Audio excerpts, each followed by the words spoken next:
2 mesi esatti dal voto, pochissimo tempo per stilare liste e programmi. Per la Lega Trevigiana questa sera la prima riunione per confrontarsi sui nomi, una partita dalla quale il sindaco di Treviso Mario Conte si chiama già fuori.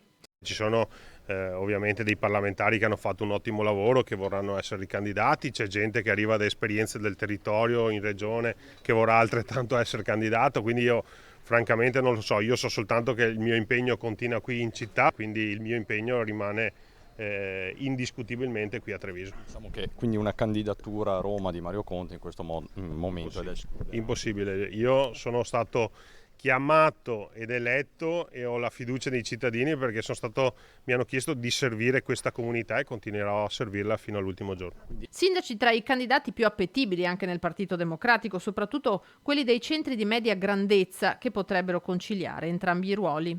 È lusinghiera la cosa che in tanti dicono questo, però è prematuro, c'è il partito che si sta preparando per presentare le liste e presentare la campagna elettorale. Lasciamo che questi percorsi si facciano e poi vedremo. Non mancano le figure di spessore per il Partito Democratico e quindi lasciamo che questa situazione e i vari nomi possano essere presi in considerazione nei migliori dei modi. Occhi della politica nazionale concentrati sulle forze di centro. Il deputato Raffaele Baratto, prima in Forza Italia, ora in Coraggio Italia, è pronto a una campagna elettorale inedita per il gruppo guidato da Luigi Brugnaro.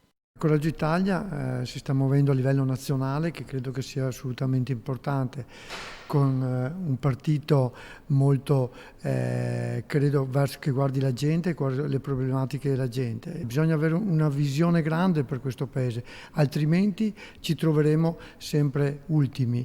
Coraggio Italia che apre le porte agli ex azzurri come il veneziano Renato Brunetta. Le scelte che farà Renato, questo non lo so dire, però sicuramente Renato Brunetta è una grande risorsa per questo Paese.